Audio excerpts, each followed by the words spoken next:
आज से करीब 1 साल पहले की बात है। आई एम श्योर आप सभी लोगों ने संदीप सर का वो वीडियो देखा होगा जिसमें उन्होंने मेंशन किया था कि वो यूट्यूब के क्रिएटर्स को उनके प्लेटफॉर्म पर बुलाएंगे। आपको एज ए क्रिएटर एक बहुत ही सिंपल स्टेप फॉलो करना था। उनकी टीम को एक ईमेल करना था कि मैं आपके पास आना चाहता हूँ। बस इतनी सिंपल सी बात है। मैंने आज तक ये रिवील नहीं किया कि मैंने उस ईमेल में क्या लिखा था। मैं आज पहली बार पब्लिकली उस ईमेल का स्क्रीनशॉट शेयर करने वाला हूँ। एंड आई एम श्योर जब आपको पता चलेगा कि मैंने ईमेल में क्या लिखा था, आप हैरान जरूर होंगे। मैं अपने फ़ोन से ना तो ईमेल भेजता हूँ ना ही ईमेल चेक करता हूँ, लेकिन उस दिन इत्तेफाक से मैंने फ़ोन से ही ईमेल लिखा। लेकिन इससे पहले मेरे दिमाग ने मुझसे कहा कि मत कर भाई, कोई इन्विटेशन नहीं आएगा। लेकिन मेरे दिल ने कहा कि कर, इन्विटेशन आ जाएगा। मैंने लगभग रात को 12 बजे ईमेल भेज दिया और अगले ही दिन सुबह 11 बजे के आसपास मुझे इनकी टीम से मोनिका जी का कॉल आ गया कि आप हमारे फर्स्ट गेस्ट रहने वाले हो। मुझे यकीन नहीं हो रहा था कि मैं संदीप सर के शो का फर्स्ट गेस्ट हूँ। कितनी शॉकिंग चीज़ थी। मुझे और भी शॉकिंग तब लगा जब उन्होंने कहा कि संदीप सर और उनके बच्चे आपकी वीडियोस देखते हैं। अब सच कहूँ तो मैं बहुत नर्वस हो गया था क्योंकि मैं एक बहुत ही इंट्रोवर्ट टाइप का इंसान हूँ।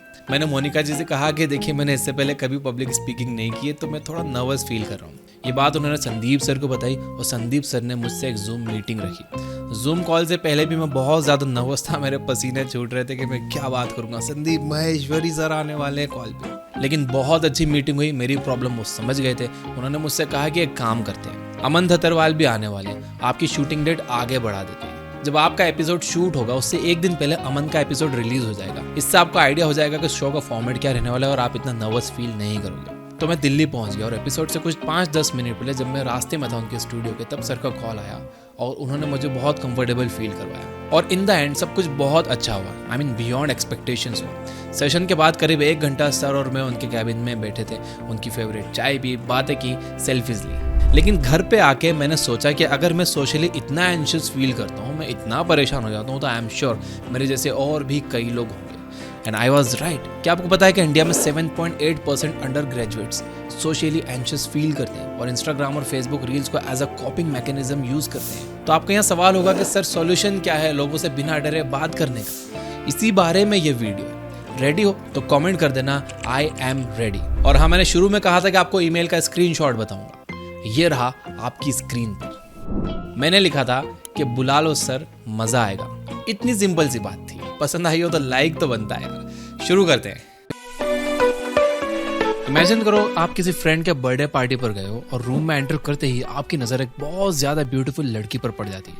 अभी के लिए वो लड़की को हम सारा कंसिडर करेंगे। जिसके बाद आपका दोस्त जाकिर आपसे कहता है कि भाई अपना मुंह बंद कर ले, राल टपक रही है तेरी, and also she is way out of your league. ये बात सुनकर आपका ईगो हर्ट हो जाता है। जिसके बाद आप दोस्त से कहते हो, अच्छा बेटा मैं बात नहीं कर पाऊंगा, she is out of my league, चल लग गई 500 की। अगर मैं उस लड़के का नंबर ले आऊं तो तू मुझे 500 देगा और अगर ना ला पाया तो मैं तुझे 500 दूंगा। आपको क्या लगता है, जाकिर 500 देगा या लेगा? मुझे अभी कमेंट्स में बताओ। जिसके बाद आप जाते हो और एकदम से डरी हुई वॉइस में कहते हो, हाय आई एम शुभम। वो कहती है, हाय आई एम सारा। और फिर ऑकवर्ड सा साइलेंस हो जाता है। आप कहते हो, आई एम एन इंजीनियर। वो कहती है, that's cool, I am an architect. आप कहते हो, नाइस।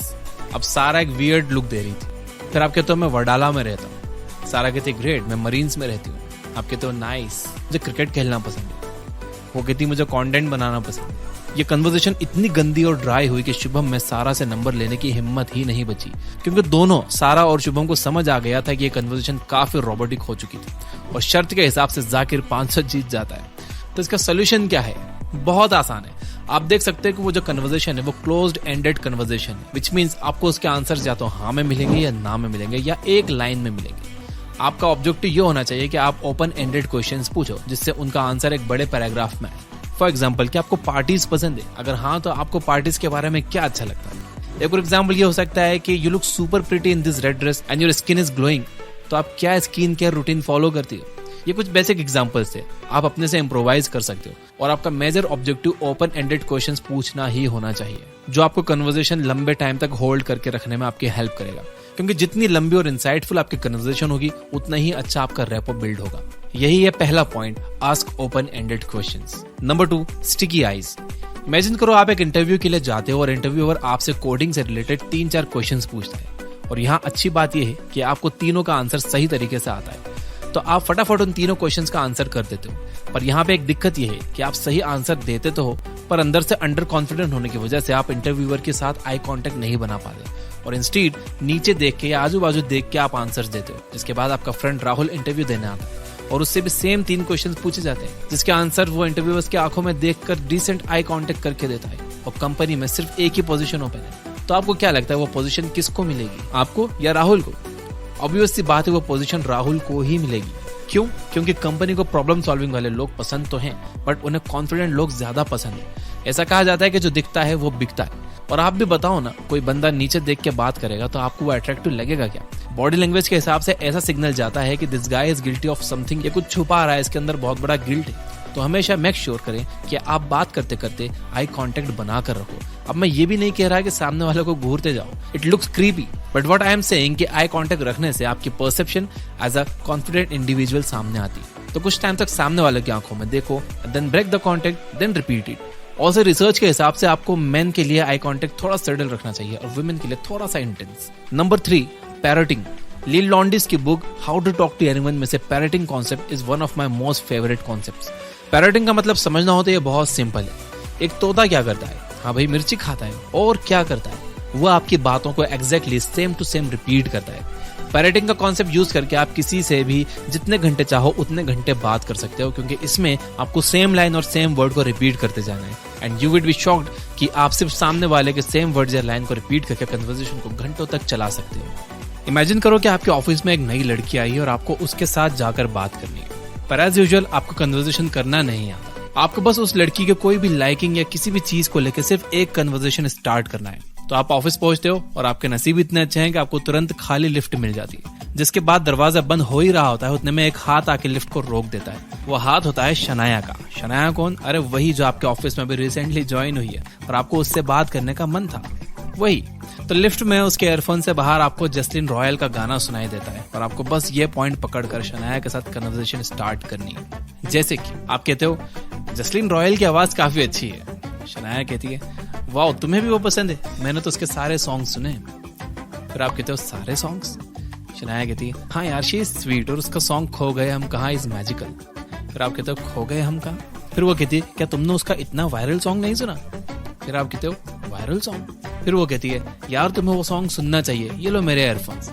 जिसके बाद शनाया और आप एक एक ईयरफोन्स अपने कान में लगा लेते हो और जस्लिन रॉयल के गाने पर वाइब करने लगते हो। एंड लिफ्ट का दरवाजा खुलता है और ऑफिस आ जाता है। Happy ending, right? तो आपने देखा कि कैसे आप सिर्फ लोगों के वर्ड्स को रिपीट करके, पैरटिंग का इस्तेमाल करके सामने वालों को बिना ज्यादा बोले इंप्रेस कर सकते हो। चाहो तो अभी अपने किसी फ्रेंड को कॉल लगा लो और पैरटिंग करके देखो, ट्रस्ट मी ये काम करेगा। Flooding smile. ओके, तो अभी मैं आपके सामने एक छोटा सा टेस्ट कंडक्ट करूंगा और आप लोगों को मुझे बताना है कि अभी जो इमेजेस आपके सामने फ्लैश करेगी उसमें से जेन्युइन स्माइल कौन सी है और फेक स्माइल कौन सी है। रेडी? Let's go.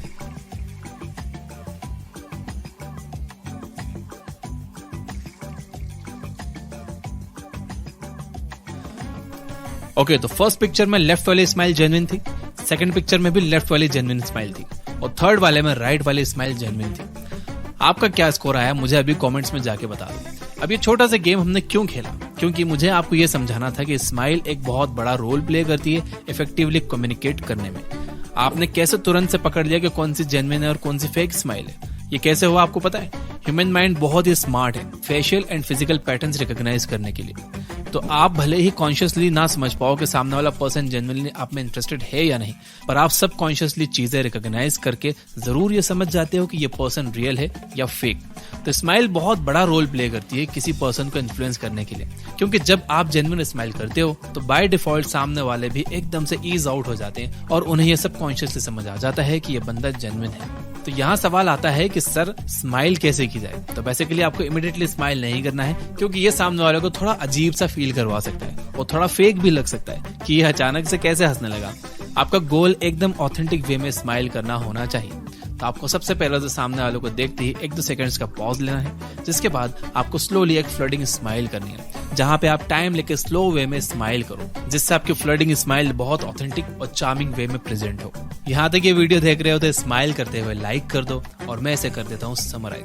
पहला पॉइंट था आस्क ओपन एंडेड क्वेश्चंस। ऐसे सवाल ना पूछो जिनका एक वर्ड या एक लाइन में जवाब मिले, सवाल ऐसे पूछो जिससे आपको डिटेल में जवाब मिले। दूसरा पॉइंट था स्टिकी आईज। आई कांटेक्ट बनाकर बात करो, इधर उधर देखकर बात मत करो। तीसरा पॉइंट था पैरटिंग। सामने वाले की बातों को एक वर्ड पकड़ के अपनी बात में वो वर्ड रिपीट करो, इससे कन्वर्सेशन चलता रहेगा।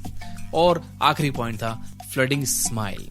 थोड़ी सी स्माइल रखो अपने फेस पे। कहते हैं ना कि आप स्माइल करते हो तो आप यंग दिखने लगते हो, तो इसका ये भी फायदा है। कम्युनिकेशन स्किल्स पर और भी शानदार बुक समरी सुनना है फ्री में बिना किसी एड्स के, तो ये बुक ऐप डाउनलोड कर लो। Finally, you guys are amazing, keep reading, keep learning, keep growing. Thank you for watching.